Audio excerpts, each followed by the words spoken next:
जोरदार जयकारो देनो पड़े हंगारी एक ही है कि पहला भारत माता ने नहीं जयकारो देवा तो मामलो अधूरो रह जाए। भारत माता की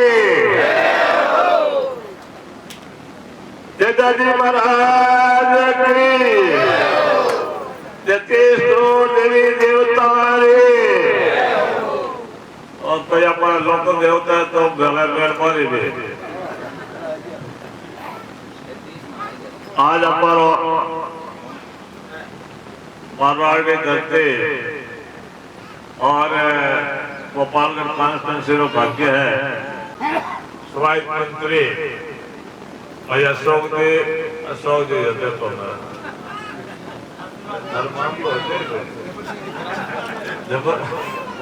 जबर सिंह जी खरा साहब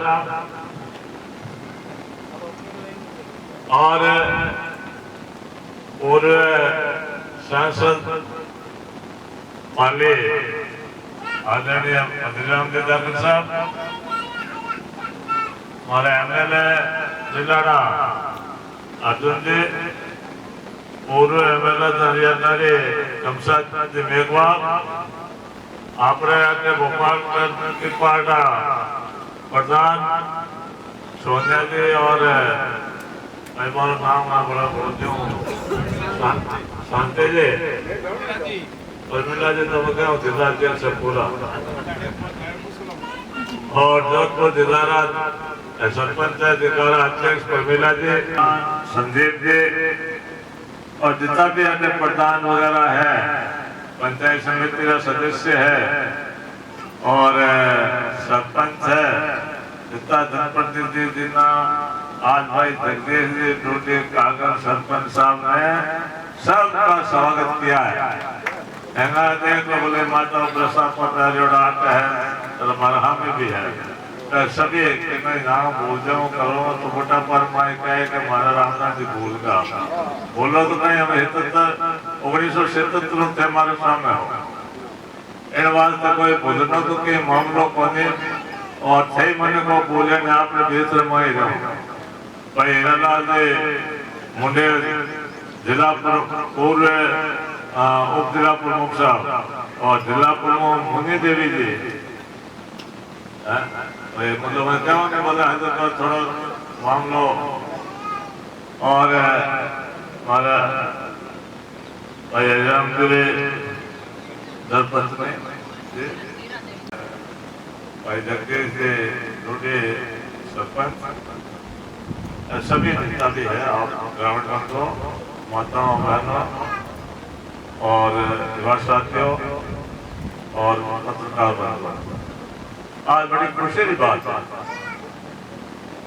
प्रोग्राम कदे हो जगदीश जी कहता कि भाई प्रोग्राम रखना मरहाता तो नहीं और मरणो मरो सरपंच वीरेंद्र के तो रखना है पर मलोबानो तो रियो बने भाई जगदीश जी राग दियो बहुत कोई बात करनी है कोने और जिनको काम भी करियो है और बड़ो ठोस काम करियो तन मन लगाई करो थोड़ा बहुत चाहते हैं घूम लागा तो ही कहो भाई मतलब जो राजरा बेसारा वगैरह थोड़ी एडी है तो उन्हें हिसाबों में जिनकी दीवारें वगैरह है और मकान जिनको बनाए है और लाला भी काम देता गाँव में यहाँ काम भी बड़ा जोरदार किया है तो मैं जगदीश सरपंच को बहुत धन्यवाद देना चाहूँ कि इन्होंने गांव में ला करके पापड़ी पंचायत में सरगिया में भी काम करे मोलाया में भी काम करे सरगिया कला और फुट दो है मोलाया तो मैं आपको बोलता है भाषा में कहूँ कोई भाई नाराज भी होते थे मोलाया बैठा होता हाँ तो बटे भी काम करे और हमारा काम कर विकास कभी पूरा नहीं हो जाता।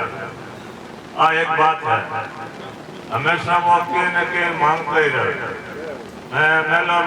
आपने मेहरबानी जी की है 1977 में 6 लोग बना के एमएलए बनाया और बनते खराब साहब ने पिताजी भी हमारे साथ थे मतलब एमएलए और मैं उन लोग जनसंघ पार्टी ही उन्हें पूरा बीजेपी हो गई तो ठेठ पुराना परिवार राजनीति से जुड़ोड़ा है और गाँव जितनी भी समस्याओं वगैरह है उन बात में अच्छी तरह जाने अबार कई बात आप कहो और उन्हें माए अपन पैरवी करी इनमें कोई दो राय नहीं। हम आप लोग का पैरवी करता है क्योंकि जनप्रति के नाते हमारा कर्तव्य होता है कि कोई न कोई काम होते रहना चाहिए। मैं जनवक्त माए अटो एमएलए हो तो छोटा मोटा हड़काना वगैरह उन टाइम ग्रेवल और स्टोन वाला जगह खरीदा वगैरह होता वो हमारे माए तो जब भी किया कटे मुंडिया रोड है तो मुंडिया रोड भी था आपका वो कागज से खाते मुंडिया रोड भी थे तो उस वक्त में मुंडी थे डमर होने का बाद में प्रावधान आया और जब ये गांव एक तरफ से जुड़ जाता है तो वो दूसरी तरफ से नहीं जोड़ा जाता है। अब तो चारों तरफ से मतलब रोडें बढ़ जाती है। तो उस वक्त के अंदर जितना भी था उस गांव के क्यों ये भाई गोपाराम जी करवा खड़ा भाई कुड़ी से सीधा हमें पिपार जोड़ दो तो वो भाया भुटाना होकर सरपंच साहब मतलब कुड़ियाला बैठा है भुटाना वाले मतलब डिमांड है और पिपार डिमांड है और कुड़ियाला ने डिमांड है ताकि कई तरह कुड़ियों पत्रे वगैरह लाना काम करता तो उन वक्त में मतलब है। और ये जो रोड वाला मामला है दरअसल में आपने हकीकत कहूँ कि मैं पहला मैं देख के जोधपुर से मलो उचारा राष्ट्रीय नेशनल रोड के अंदर कन्वर्ट की जाए तो वो हुई। फिर बाद के अंदर भविष्य लगा के क्यूसर एक बहुत ही बड़ा इंडस्ट्रियल एरिया बन गया लाइन स्टोन के हिसाब से और वो सब किसानों की लेजे वगैरह है उन्होंने मतलब बाहर दक्षिण भारत के अंदर माल को भेजना पड़ता है तो हमने उनको नेशनल हाईवे जयपुर से जोड़ने के तो भविष्य लगा के आपके क्यूसर तक की डबल रोड नेशनल हाईवे बन गई। शायद मेरा फिर एरिया जो जोधपुर आपके रेडिया का है वो शायद खेड़ी भी आ जाता है खेड़ी भी आ जाता है खेड़ी तक तो आपका है। और मैं तो धन्यवाद देना चाहूंगा जेडी के कई बार तो चेयरमैन रहे चाहे महेंद्र जी रहे चाहे शांतला जी रहे तो उन्होंने भी मतलब काफी काम करवाया गांव के अंदर और रोड भी आई थी। तो इधर कमसा जी ने भी जब एमएलए थे एमएलए कोटे से अर्जुन ने अपने कॉन्स्टिट्यूंसी में ये सारा जो एक सर्कल का है बन गया।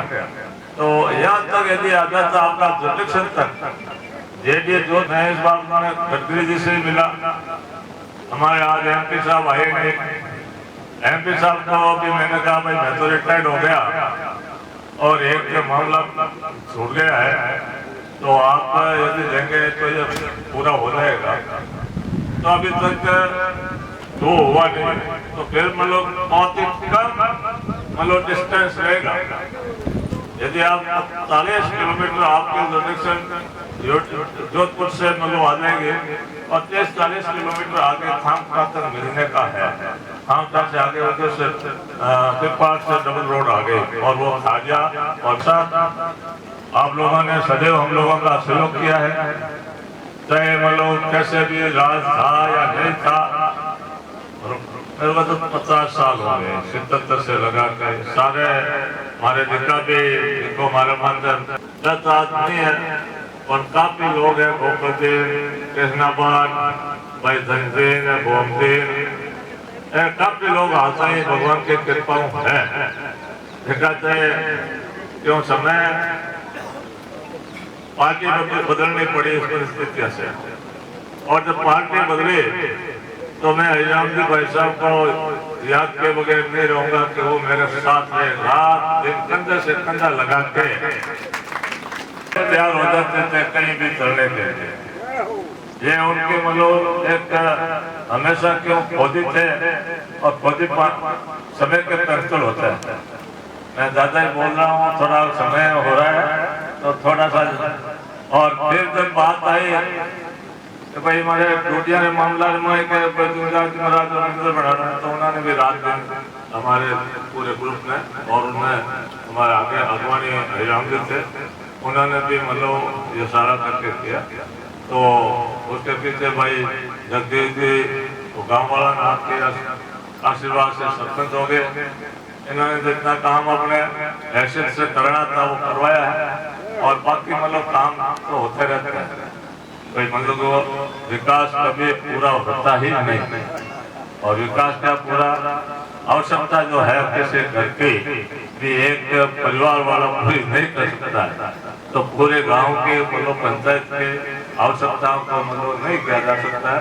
तो भाई अशोक जी बहुत बहुत धन्यवाद।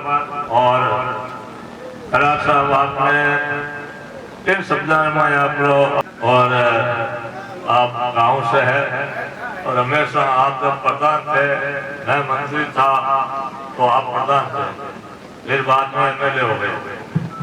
तो जेठ से हमारा पिताजी मतलब एमएलए थे, उस वक्त सिद्धपुर के अंदर से इनका और हमारा सब हमारे एरिया में पधारे। आपका बहुत बहुत स्वागत, अभिनंदन। जय हिंद, जय भारत। अनिल जी रास्ता सभा बना का स्वागत अभिनंदन करना चाहता हूँ। आपकी सेवाएं इस कागल की पंचायत में निर्बाध रूप से रही। आपने सरपंच महोदय के साथ में कंधे से कंधा मिलाकर सहयोग किया और इस पंचायत की विकास को ऊंचाइयों तक पहुंचाया। एक बार अनिल जी की सेवा समाप्ति के लिए जोरदार तालियों से स्वागत। कागल की कौन धरा पर आज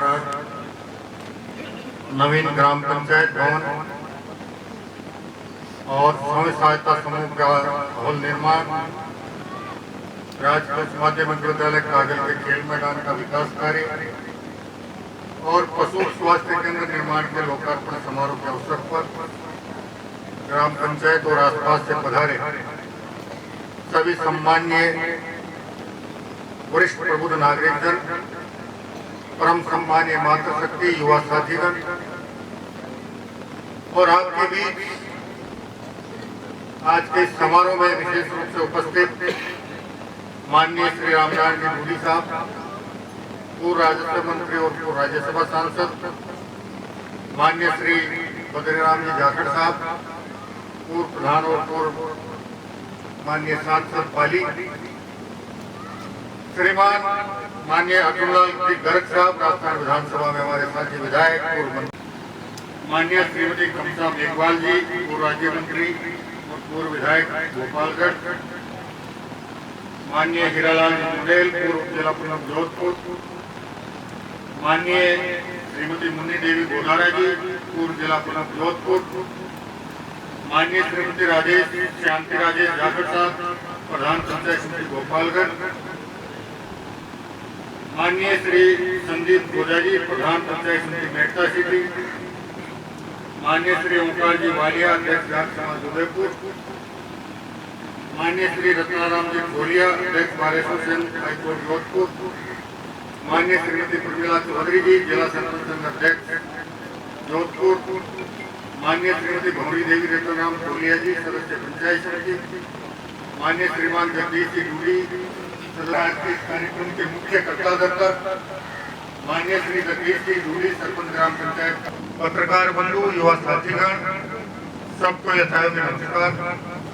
सबसे पहले तो मैं आप सभी से क्षमा प्रार्थना, मैं देरी से पहुंच पाया और आप लोग काफी देर इंतजार करना पड़ा। साथ ही मैं निवेदन करना चाहता हूं, आज हरियाली तीज का अवसर है, मैं आप सभी को हरियाली तीज की शुभकामनाएं प्रेषित करता हूं और उम्मीद करता हूं कि हरियाली तीज आपके जीवन में सदा हरियाली रखे, हंसी खुशी रखे, संपन्नता रखे, समृद्धता रखे, सदाचार रखे और सत्य और न्याय के प्रति लड़ने का जज्बा रखे। का होल बनाया, उसका भी लोकार्पण है। पशु स्वास्थ्य केंद्र का है, क्योंकि किसान के साथ पशुपालन एक बहुत महत्वपूर्ण घटक है और उसके साथ साथ विद्यालय में एक खेल मैदान का जो निर्माण कार्य हुआ उसका भी लोकार्पण है। तो ये सारी चीज किसी न किसी रूप से हर व्यक्ति के से जुड़ी हुई विकास की चीजें। विद्यालय का खेल मैदान बना, बच्चों को खेलने का अवसर मिलेगा, खेलेंगे कूदेंगे, स्वास्थ्य के लिए बहुत लाभदायक सिद्ध होगा। और पंचायत भवन आपके गांव के पंचायत के विकास के साथ साथ ग्राम पंचायत की जो मूल अवधारणा है, पंच परमेश्वर, 5 पंच मिलकर परमेश्वर का रूप बनते हैं। और मैं उम्मीद करूंगा कि सारी बस्ती इस परमेश्वर के सिद्धांत को मानते हुए आपस में एक गांव की, आपस की, सीम की, नीम की, रस्ते की, पेड़ की, पौधे की, छंगाई की छोटी मोटी बातें जो सामान्यतः किसान वर्ग में होती रहती है, उन सब का आपस में 5 भाइयों में बैठकर निपटारा करते रहेंगे, ऐसी भी मैं आप सबसे उम्मीद करूंगा। साथ ही मैं आप लोगों से निवेदन करना चाहूंगा कि देखिए, आज भारत सबसे पहला नारा दिया था स्वच्छ भारत स्वस्थ भारत। उसके भाव को बहुत से लोग नहीं समझ पाए और शुरुआती दौर में इसका मजाक ग्रामीण स्वच्छता के बारे में जब 1977 में जनता पार्टी की सरकार बनी तो उन्होंने ग्रामीण क्षेत्र में स्वच्छता के लिए 500 रुपए का ग्रामीण शौचालय का एक योजना का प्रारंभ किया था, जो बाद में जाकर बंद हो गई। अभी पिछले दिनों फिर 12,500 15,000 की योजना दोबारा शुरू हुई। इसके साथ उन्होंने ग्रामीण क्षेत्र में रहने वाले गरीब परिवारों को जिनके सर पे पक्की छत नहीं थी, ताकि उस जमाने में 10,000 रुपए में एक कमरा, बरामदा और रसोई का निर्माण हो पाता था। और 7,500 रुपए फिक्स डिपॉजिट होते थे, जो बाद में 15,000 रुपए मिलने थे और उससे वो अतिरिक्त आवास का निर्माण कर पाने में सफल हो सकता था। वो भी बाद में बंद हुई, वो बाद में कई योजनाएं बनी और अभी आदरणीय प्रधानमंत्री जी ने प्रधानमंत्री आवास योजना 1,55,000 रुपए के लागू कर दी।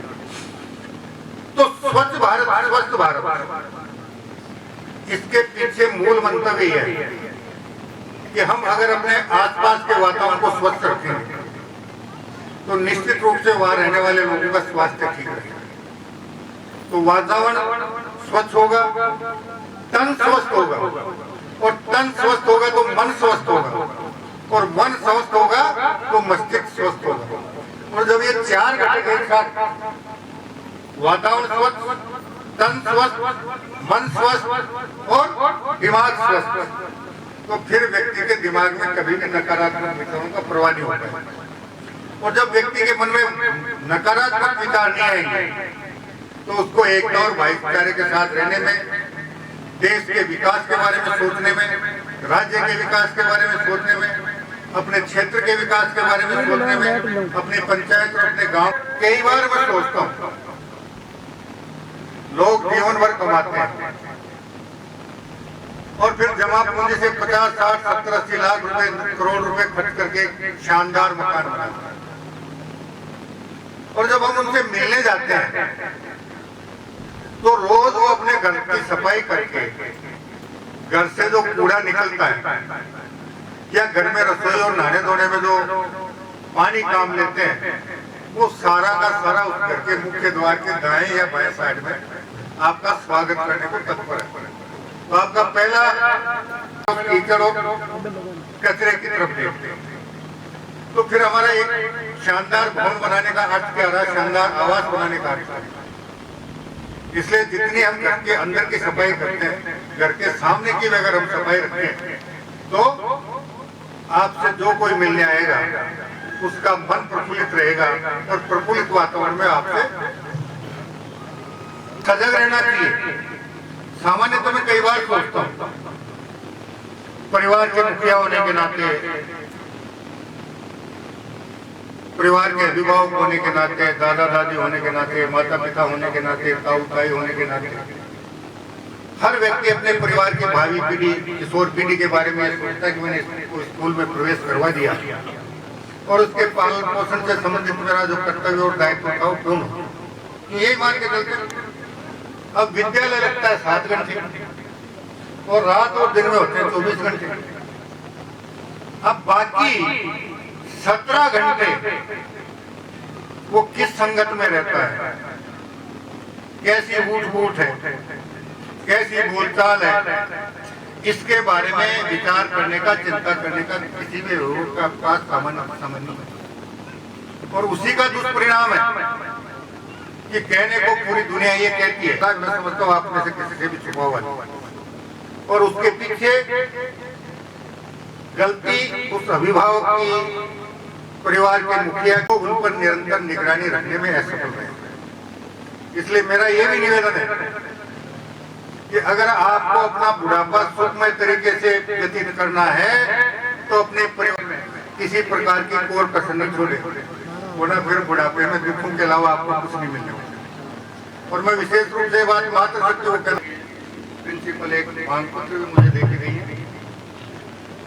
मैं निवेदन करना चाहूंगा, ये जितने बुजुर्ग यहाँ बैठे हैं, आज से 40 साल पहले तक आपके इधर पता नहीं मुझे क्या होता था, मेरे इलाके की बात करता हूँ, जैसे ही बरसात का मौसम शुरू होता था, परिवार के वरिष्ठ सदस्य पहले अगर उनके पास पक्का मकान था तो मकान की छत पर चढ़कर, नालों में कोई अवरोध तो नहीं है, छत पे पानी तो नहीं भरेगा, इस बात को बोरी की खोली करके सुनिश्चित करते थे। उसके बाद बोरी की खोली ओढ़कर मकान के चारों तरफ कहीं चूहे ने बिल तो नहीं बना लिया जिससे ये बरसात का पानी मकान की नींव में तो नहीं जाएगा, इस बात को सुनिश्चित करते थे। और उसके बाद अगर किसी के खेत में चारों तरफ डोली लगी हुई थी तो वो फावड़ा कंधे पे रखकर अपने खेत की तरफ दौड़ता था, अगर भारी बरसात थी तो, कि मेरे खेत में जो पानी बरसे वो खेत में इसके रह जाए, डोली टूट नहीं जाए, बहकर नहीं जाए, खेत में खड्डे नहीं पड़ जाए, खेत में नाला नहीं पड़ जाए। करते थे कि नहीं करते थे आप लोग? अब बरसात हो गई, छत पे 12 महीने से कचरा पड़ा है, किसी को ये देखने का समय नहीं है कि छत पे पानी भर रहा है कि नहीं भर रहा है, हम कुछ जो अवरोध है उसको उठाते हैं। या हमारी नीम के पास 4 चूहों ने बिल कर रखा है, उसमें से बरसात का पानी अंदर जाके कहीं हमारी नीम को तो खोखली कर देगा, इस बारे में चिंता करने की सामान्यतः कोई आवश्यकता नहीं। और उसी का दुष्परिणाम होता है। अब ये जो भवन गिरे, शायद उसमें भी छत पर कहीं न कहीं पानी का भराव हुआ होगा और वो धीरे धीरे उस छत को कमजोर किया होगा और कमजोर करके वो छत गिरी होगी। अब मैं निवेदन कर दूं, मैं ये बात क्यों कह रहा हूँ, गत वर्ष राज्य सरकार ने जीर्ण शीर्ण सरकारी भवनों के लिए 250 करोड़ रुपए का बजट प्रावधान किया और इस बजट में 375 करोड़ रुपए का बजट प्रावधान, और ये केवल और केवल मात्र सरकारी भवनों के मरम्मत के लिए बजट था।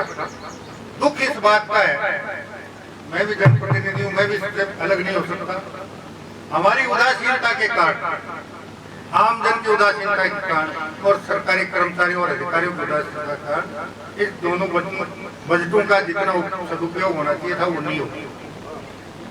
अब आपके बीच अभी गोपालगढ़ की बात आई थी, हमारे सभी माननीय प्रधानगण बैठे हैं, सरपंचगण बैठे हैं, कमसा जी बैठे हैं, अर्जुन जी बैठे हैं। गोपालगढ़ के बारे में मैं कमसा जी से निवेदन करना चाहूंगा कि आप और जितने इनके क्षेत्र के प्रधान, सरपंच और अधिकारी बैठे, विकास अधिकारी बैठे हैं, राज्य सरकार ने निर्देशित कर दिया है कि एक एक सरकारी भवन की जांच करें और कोई जीर्ण शीर्ण हो तो उसके मरम्मत के प्रस्ताव तैयार करें। और जब ये मानते हैं कि ये खतरनाक हो सकता है तो बरसात के मौसम में वैकल्पिक व्यवस्था करें, और चाहे विद्यालय तो विद्यालय की छुट्टी करनी पड़े, आंगनबाड़ी हो तो आंगनबाड़ी की छुट्टी। और साथ ही कमसा जी से मैं अनुरोध करूंगा कि आप अपने विधानसभा क्षेत्र के अधिकारियों से इसका फीडबैक लेकर एस्टीमेट बनवाकर जितना मरम्मत का बजट बन सकता है प्रस्ताव बनाकर राज्य सरकार को प्रेषित करवाए। राज्य सरकार आपके हर प्रस्ताव को स्वीकार करेगी, इसमें कहीं कोई कोताही नहीं। साथ ही मैं आमजन से भी निवेदन करूंगा, अभी माननीय मुख्यमंत्री जी जो विधायक कोष होता है, विधायक कोष में पहले विधायक कोष से जो निर्माण होता था केवल मात्र उसी के मरम्मत का प्रावधान था। अब किसी भी सरकारी भवन की मरम्मत के लिए प्रत्येक विधायक 1 करोड़ रुपए तक की विधायक कोष से स्वीकृति जारी कर सकता है। तो आप अपने विधायक जी से भी आग्रह करें, जिसका उनसे संपर्क है, और आपके गांव में, ढाणी में कोई भी सरकारी भवन अगर जर्जर है, मरम्मत योग्य है, तो उसका प्रस्ताव बनाकर विधायक जी को कहें कि वो भी 1 करोड़ रुपए तक के प्रस्ताव जिला कलेक्टर को प्रेषित करें, ताकि यहीं कहीं स्वीकृत होकर उसका मरम्मत का काम हो सके और भविष्य में इस प्रकार की दुर्घटनाएं। साथ ही अब मैं एक अंतिम निवेदन और कर दूंगा, नाराज नहीं हो कर दूं क्या? मैं कई बार सोचता हूँ दुनिया में विपरीत परिस्थितियों में सबसे ज्यादा मेहनत करने वाले 2 वर्ग, एक किसान वर्ग और एक मजदूर वर्ग, है कि नहीं है? आषाढ़ में बरसात में किसान घर से हल बैल लेकर बीज लेकर निकला, भगवान अब की बार मेरे को अगर 100 बोरी अनाज की दे देगा तो मैं ये काम भी कर लूंगा, वो काम भी कर लूंगा, वो काम भी कर लूंगा। करते हो कि नहीं करते हो? करते हो। और भगवान मेहरबान हो गया, अगर 125 बोरी दे दिया आपको, तो उस अतिरिक्त 25 बोरी का क्या करते हो? बताया जाता सब किसी न किसी की रड़क निकालने में उस 25 बोरी के साथ भगवान से मांगी गई 100 बोरी में से भी 40 बोरी थाना, कोर्ट, कचहरी, तहसील के चक्कर लगाकर बर्बाद कर देते। करते हो कि नहीं करते हो? ईमानदारी से बताना, हैं? करते हो? क्यों करते हो भाई? इतनी कड़ी मेहनत करते हो, कड़ी मेहनत से कमाते हो, 100 की जगह 125 बोरी हो गई, तो परिवार को अच्छी शिक्षा दीक्षा, अच्छे संस्कार देने में खर्च करो। कोई दिक्कत है? नहीं है? तो फिर ये रड़क के कीड़े को मार दोगे या जीवित रखोगे? हैं? पक्का? बोलो तो सही, मान लियो। करोगे क्या? चलो, अगर आप इतना कर लेंगे तो मैं अपने आप को सौभाग्यशाली मानूंगा कि आपके बीच मेरा आना बहुत सार्थक रहेगा। साथ ही मैं एक निवेदन और करूंगा, अगर आपके बराबर का भाई, आपका पड़ोस उन्नति कर रहा है, प्रगति कर रहा है, तो उससे जलन क्यों रखते हो? जलन के बजाय ये प्रयास करो कि मैं मेहनत करके इससे आगे निकलूं, तब तो है सार्थकता। और जलन में खुद का नुकसान भी कर लो, काया को भी खराब कर लो, और सामने वाले का कुछ बिगाड़ भी नहीं पाओ। आज तक किसी की रड़क निकली क्या खुद के अलावा? तो कृपया इस दिशा में गंभीरता से विचार करें और किसान बनकर दिए। किसान को अन्नदाता कहा गया, तो अन्नदाता किसी का शोषण नहीं करता, किसी की रड़क नहीं निकालता, पोषण कर सकता है। किसान का अर्थ होता है किसी का पोषण करना। पुराने जमाने में जब खलिहान निकालते थे और जो अन्न पैदा होता था उसको घर ले जाते थे, रात में से कितने लोगों का पोषण कर देते थे, हैं? तो जब आप पोषण करता है तो किसी का शोषण करने का दिमाग में आता है क्यों? आपके रड़क निकालने की बात आती क्यों है? आपस में लड़ने की बात आती क्यों है? पोषण करने का विचार करो। अगला संपन्न है वो और संपन्न, और आप मेहनत करके उससे भी ज्यादा उन्नति और प्रगति करके अपने परिवार को आगे बढ़ाओ। ये विचार आप करोगे तो निश्चित रूप से आप किसान कहलाने के अधिकारी हो, और वरना रड़क निकालने के चक्कर में न किसान रह पाओगे और न सद्भावी इंसान रह पाओगे। तो मेरे 2-3 निवेदन है। एक तो अपनी भावी पीढ़ी को सुशिक्षित और सुसंस्कृत करने में ध्यान दें, एक आपस में प्रेम भाव रखें, एकता रखें, भाईचारा रखें, और एक दूसरे को सारा देकर आगे बढ़ाने का प्रयास करें। और तीसरा एक बीमारी और है आपके इधर, तो पता नहीं कितना क्या करते हो, हर चौथे पांचवें साल किसान और मजदूर वर्ग एक ना एक कुरीति को अपने सर पे ओढ़ लेता है। ओढ़ते हो कि नहीं ओढ़ते? एक बुराई छोड़ते हो, एक कुरीति छोड़ते हो, लेकिन एक नहीं पकड़ लेते हैं। तो ये कुरीतियों से बचे और अपना पूरा ध्यान अपने आने वाली भावी पीढ़ी को सुशिक्षित और सुसंस्कार बनाने में, परिवार में जय भारत वंदे मातरम। आपसी एकता और भाईचारे का भाव बढ़ाकर आपके बीच में, इसलिए सबसे पहले इस दिशा में सोचने का प्रयास करें और स्वच्छ भारत के मिशन में अपना महत्वपूर्ण योगदान। उसके बाद उन्होंने दूसरा नारा दिया था, बेटी पढ़ाओ बेटी बचाओ बेटी पढ़ाओ। अभी हम इतने लोग बैठे थे, प्रधान जी हैं, सोनिया जी, इनको झालावाड़ की दुर्घटना याद आई और आपके बीच प्रश्न को रखा। पढ़े लिखे थे इसलिए रखा, अगर ये भी पढ़े लिखे नहीं होते तो शायद ये बात इनके दिमाग में नहीं आती। और दूसरी एक बात सर्वसत्य हो रहा है कि बेटी पढ़ती है, बेटी सुशिक्षित और सुसंस्कार होती है, दो परिवारों को संभालती है, दो परिवारों को आगे बढ़ाती है। और बेटों का तो क्या है, मैं आपको ज्यादा क्या कहूँ, मेरे से ज्यादा आप सब लोग समझदार हैं। मैं कुछ कहूंगा तो कुछ जवान लोग नाराज हो जाएंगे। इसलिए इस दिशा में भी हमारे भारतीय सभ्यता संस्कृति और सनातन ये मानता है कि इस दुनिया में जो भी मानव शिशु जन्म लेता है, माँ के पेट से लेकर जीवन के शुरुआती 4-5 साल तक उसकी सबसे पहली शिक्षक उसकी माता होती है। गर्भ के समय और गर्भ के बाद के कालखंड में उसकी माता का आचार विचार कैसा है, वो अपने बेटे को बेटी को किस प्रकार की किस्से कहानियां सुनाती है, वो सारी बातें उसके मन मस्तिष्क में स्थायी भाव धारण कर लेती है।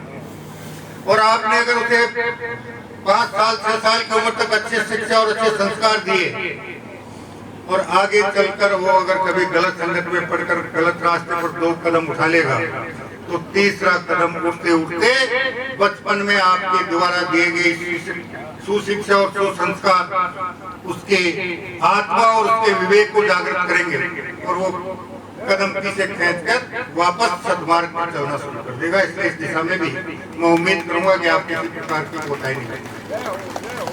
तीसरा, आदरणीय प्रधानमंत्री जी ने गत वर्ष लाल किले से आह्वान किया था कि भारत के प्रत्येक नागरिक को एक एक पेड़ अपनी माता जी के नाम से लगाना चाहिए। लगा भी बहुत रहे, लेकिन प्रधानमंत्री जी का जो भाव थे उसको हम समझ नहीं पा रहे। प्रधानमंत्री जी ने पेड़ लगाने, माता जी की याद में पेड़ लगाना इसलिए आपको कहा है कि जब आप अपनी माता जी के नाम से पेड़ लगाएं तो आपके मन में सबसे पहले ये भाव आना चाहिए कि जब आप बिल्कुल अबोध अवस्था में थे, आपको बोली भी नहीं आती थी, आप पेट के बल रेंग कर आगे बढ़ भी नहीं सकते थे, पैरों पर खड़े भी नहीं हो सकते थे, उस स्थिति में आपकी माताजी ने आपकी किस प्रकार देखभाल की थी, कैसे अंगुली पकड़कर आपको अपने पैरों पर खड़ा होना सिखाया था, कैसे अंगुली पकड़कर आपको चलना सिखाया था। तो माताजी के नाम से जो पेड़ लगाए, जब तक वो वृक्ष के रूप में फलीभूत नहीं हो तब तक बचपन में आपकी माताजी ने बाल्यकाल में आपका लालन पालन पोषण किया था, वैसे उस पेड़ का लालन पालन पोषण करें, तब सही रूप में माताजी के नाम से पेड़ लगाना सार्थक होगा।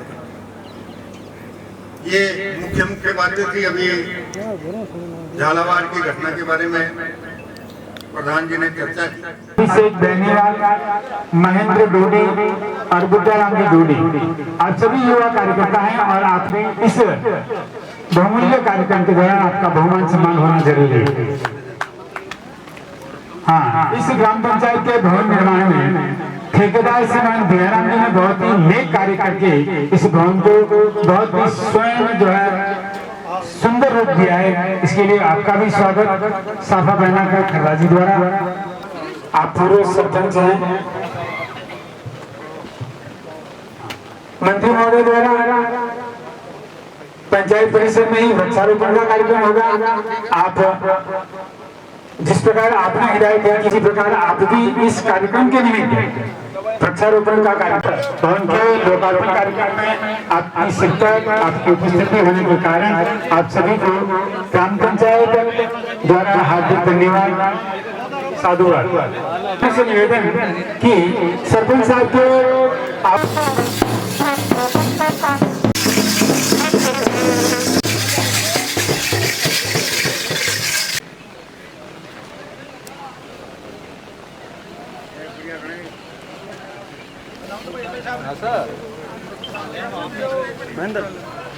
हाँ हाँ बोलो।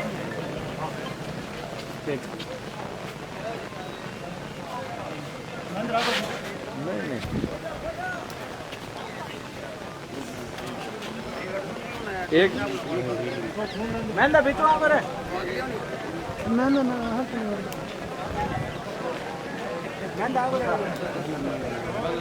एक मिनट थोड़ा जब 1 मिनट जगह हो ना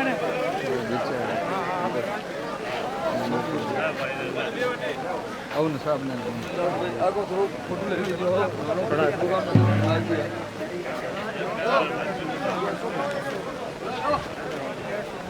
ऑल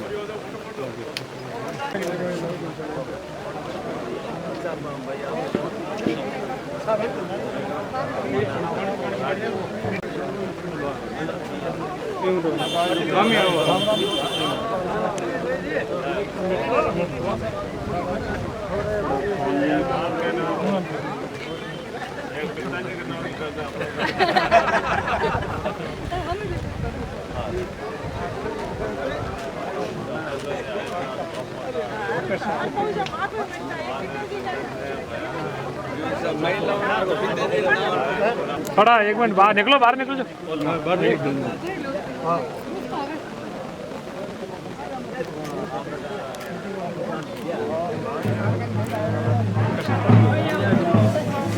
डबल 0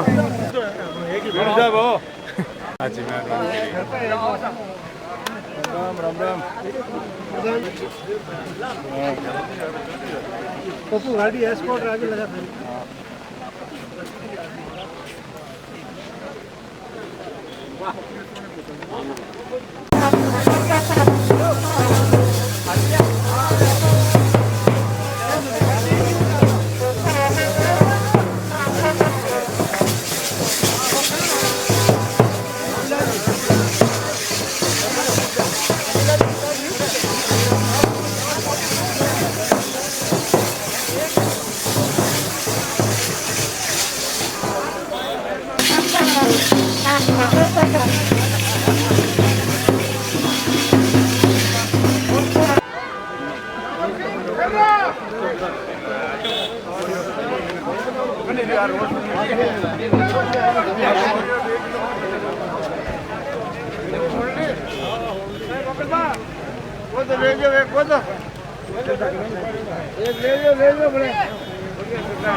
फोटो